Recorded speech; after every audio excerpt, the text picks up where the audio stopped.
That's that. Okay, now we're ready to install the main bearings. Okay, make sure the crankcase is nice and square. Okay, we're going to use a combination of heat and freeze spray in order to get the bearings in. I'm going to use a set of NTN bearings with 2 seals that come as a kit available from PIAGGIO. Okay, once the water pump's in, the water pump screws anti-clockwise, whether it's anti-clockwise thread, so that that doesn't come undone on normal operation. You set your torque wrench to 4 pounds/foot. Okay, lock the shaft on the flat side with a 7mm wrench.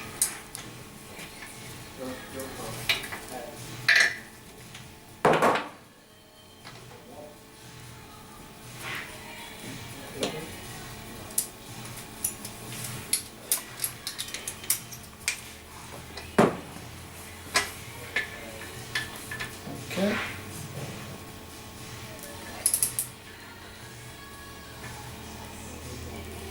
There we go.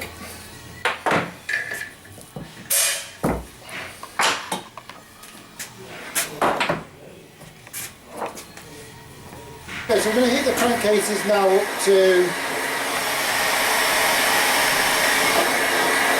to about 75 degrees C. Try and bring them both up to temperature equally if you can. This just speeds the process up when you drop the crankshaft in. Okay, so we get this up to 75 C. Now, whilst I'm doing this, the bearings themselves, you could stick them in a freezer for a couple of hours, which will shrink the bearings down. Or if you don't have a freezer and you want to just get on with the job, another way of doing it is to do it with some freeze spray. Okay, so we take a bearing, pop it in a bag. Okay. A good soaking of freeze spray. This will reduce the bearing down. Okay, just leave that sitting in there for a while. Check your temperature on the crankcase. That's dropped a little bit, so we'll take that back up again. Whilst the bearing's freezing down.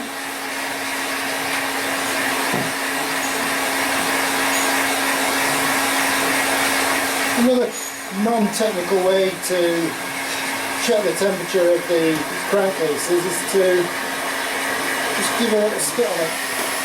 If the spit sizzles, you're pretty much there. Okay, that's 70 degrees there. I need to move quickly now.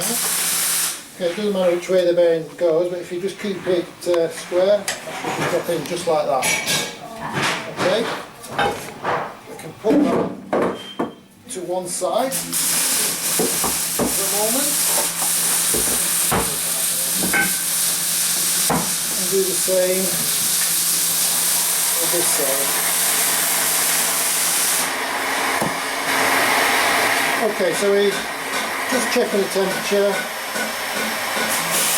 at 75 degrees, so that's good to go. Same procedure.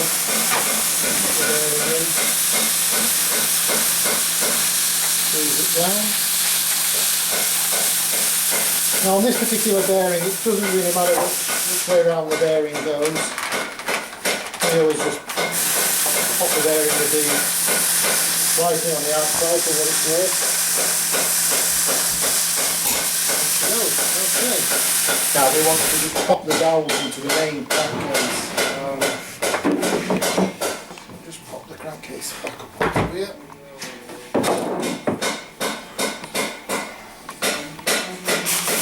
Because the crankcase is warm, they should just drop in. Okay.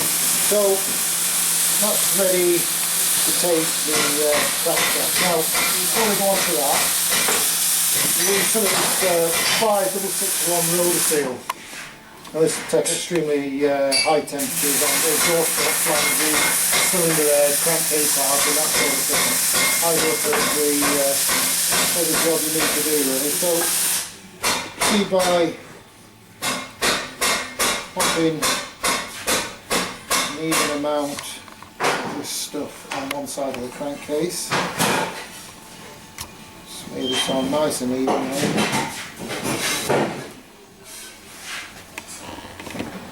The idea is you just want to rubberise this space here, you don't really need to go mad with it.